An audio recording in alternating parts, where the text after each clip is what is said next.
So this week's project's going to be a little special. I've got two cherry burls, almost identical, and I'm going to turn them two different ways.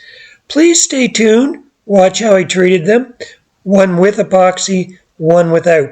Please leave a comment. Let me know which one you prefer.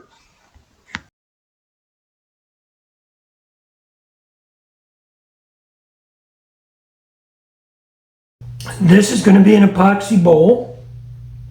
I'm going to put it in a form. You'll see that in a bit. Originally, I thought I could put a woodworm screw here. Unfortunately, off-center, that's off-center, this solid piece. I would have been down in this portion. I maybe could have moved it over a bit if I had designed it a bit better, but I wanted to maintain this high edge. That's why I've got it positioned where I do. Therefore, I couldn't put a woodworm screw in this area.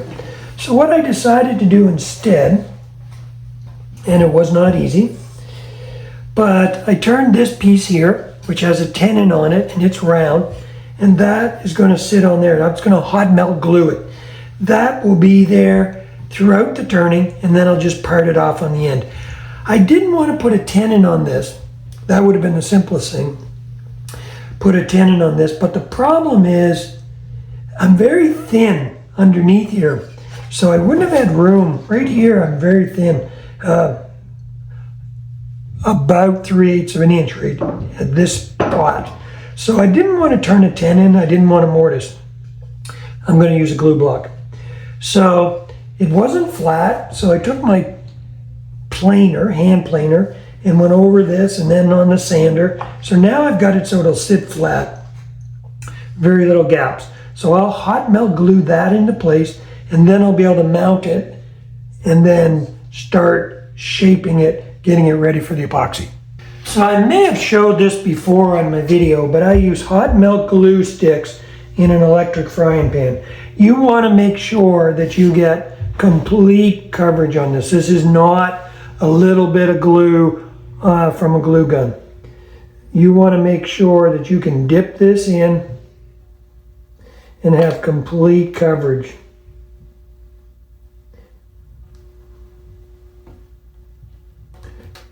Okay, I've got complete coverage there. I've already marked on here where I want it to be. So I'll put that on, press it on.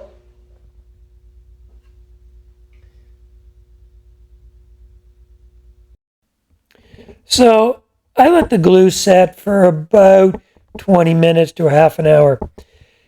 Now it's in my chuck, and what's in the chuck is going to actually be the bottom of the bowl this time, which is actually the opposite of the way I usually do it. But because I glued a tenon on there, that's going to become the bottom. So I'll start shaping that. The rough bark part on the top is going to be the top. So here the bottom is pretty well shaped, and you can see I'm actually going uphill, which I've talked about in other videos. If you want to maintain the bark, you typically wouldn't start at the bottom and push up like this because you'll tend to push the bark off. But in this case, I want to remove all the bark anyways. And here I am just with a flapper wheel on my lathe, and I'm just removing all the bark. It's important to remove that so that you don't get any floaters in your epoxy work.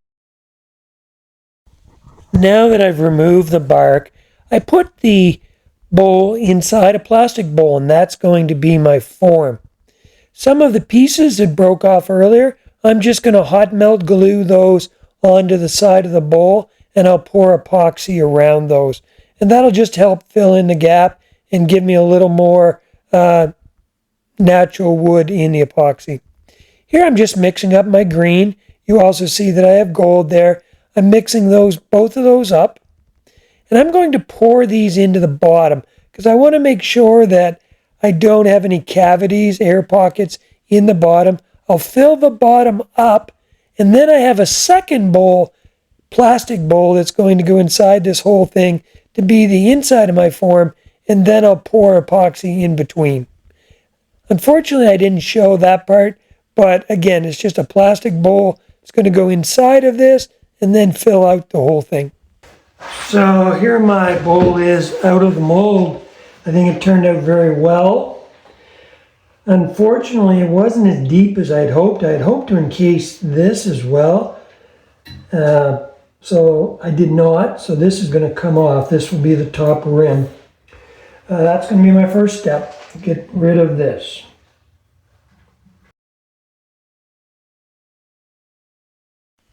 What you're going to notice in this video is when I'm turning a combination of wood and epoxy, I tend to use my carbide tools a lot more than my traditional bowl gouge.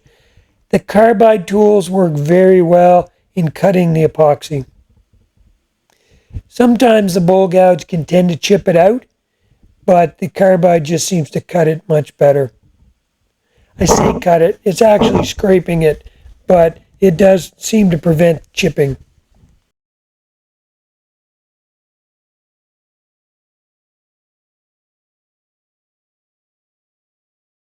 But I got a little bit out of round, which is fine. Just means I'm going to be cutting, like for example, it's thicker here, so I'll be getting rid of some of that. I'll be getting rid of some of this. The problem is I'm thin here. This is going to be what determines everything. So I'm hoping that the thinnest part of this will still give me wood all the way around, and the thinnest part of this will still give me material all the way around, and so for example, I'm 3/8 of an inch there, that I can find a circle here that's 3/8 of an inch. My concern is if this thin spot is moved down, that this here won't form a continuous circle. Hopefully that makes sense. I'm going to mark it and then I'll know.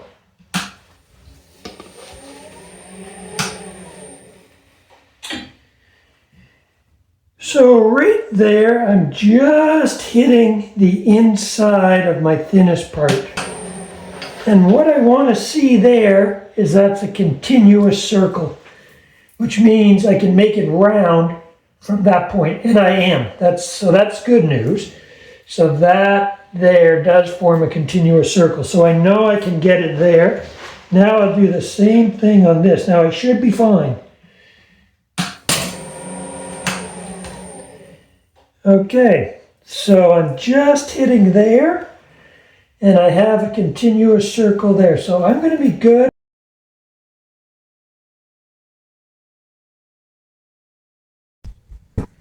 So now that I know that I can get a circle, I'm just going to go ahead and start turning the outside.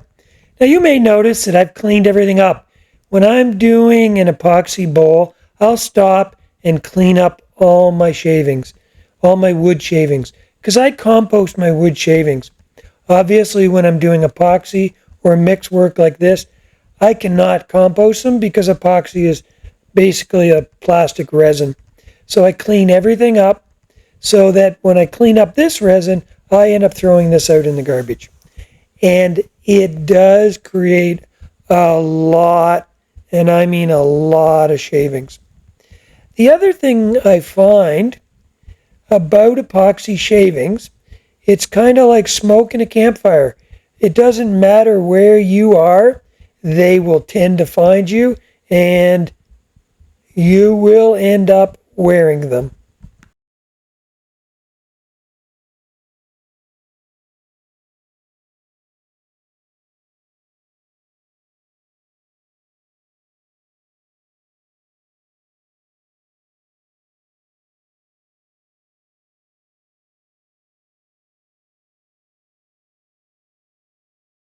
So here's an idea of just how much the shavings can tend to accumulate.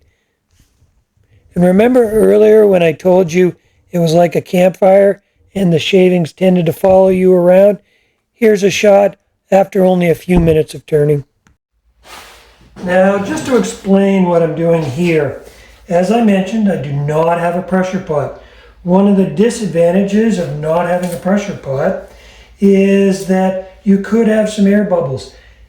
And I don't know if these were air bubbles or what, but right here, I don't know if you can see that, but there's a spot twice the size of a pencil lead, and it goes all the way through. I think had I have had a pressure pot, that would have collapsed. I have one there, two there, And I think, oh, one there. So I've got 3, 4, there's another one down there. And on the inside, I have some spots that were a little punky in the wood that kind of tore out in the bottom, and I may put some in there. So what I've done is I've sanded it already with the first grit, and then I took some 5-minute epoxy, mixed it up, and used very little of the pigment. And I actually put a little green and gold in it, and I'm going to go ahead and fill that in the hole. One advantage of this over CA glue, because you can use CA glue, it is 5-minute epoxy will set up nice, gives you a bit of working time. It's also thicker, it's almost like a paste.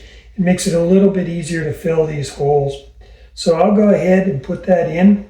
And it's not a perfect match, but it's, I mean, I'm using the same pigment, so it's pretty close. It's probably mixed up a little bit stronger. I tried to add as little as I could. Hopefully this will give you a good idea of a repair. When you first do it, they're quite shiny, but once I sand them down and make them level with the rest, it's almost indistinguishable.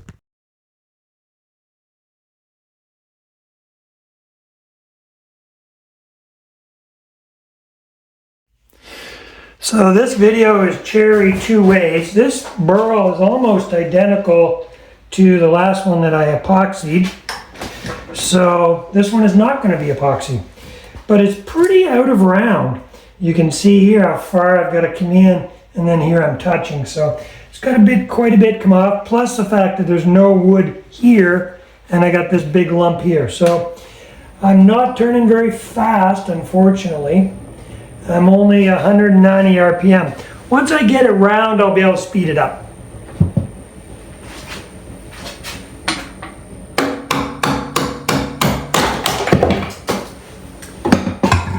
And I was kind of afraid of that. That's now going to make the bowl much smaller, and I'm afraid this piece may come off as well. We'll see. That may be part of the design of it. We'll see. So I didn't record this. Probably should have, but I thought I've turned lots of bowls on this channel, and I've turned, even in this video, a very similar Burl to this one.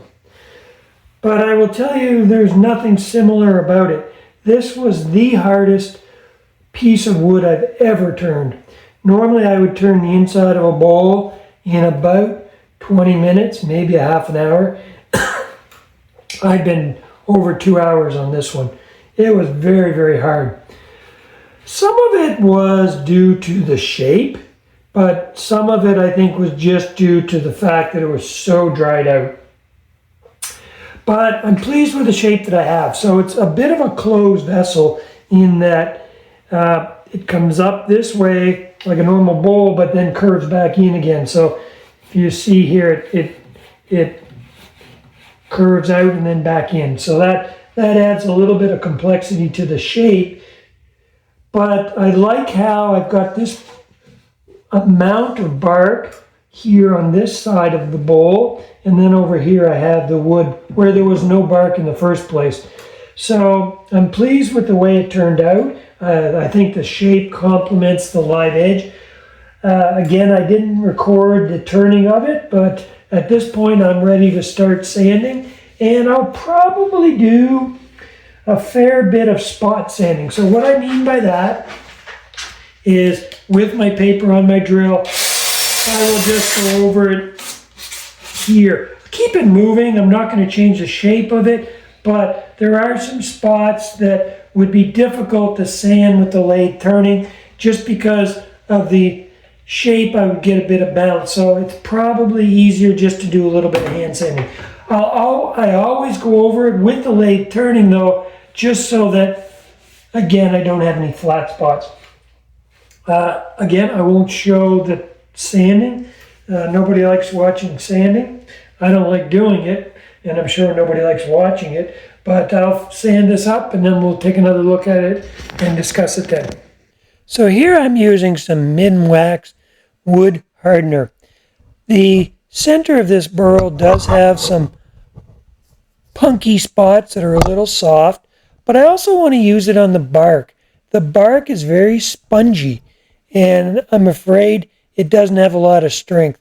So this wood hardener will do a really good job at soaking into the wood and stiffening that up.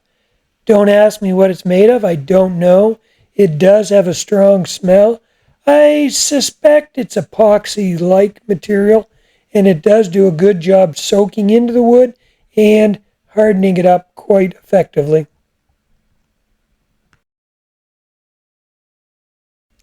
So here's the first bowl with the epoxy. I think it turned out beautifully. The green and gold is a really nice fit. Here you can see those two pieces that I glued in that seem to be floating there in the epoxy. The epoxy is semi-transparent. It does pass light, but I put enough color in it that's fairly solid. I do really like this bowl. It's a pretty bowl, but there's at least $50 worth of epoxy into this bowl as well, so that will make the price higher. And here's the second one. And I will tell you that this is much more my type of turning that I tend to do. This would be my signature type of turning. I like burls that have non-continuous edges. Not very good for holding soup, but much more of an artistic piece and something that I enjoy more. Again, please leave me a comment and let me know which one that you would be more likely to purchase. Keeping in mind that the epoxy bowl, just due to the cost of the epoxy, is going to be $30, $40 more than what this piece would be.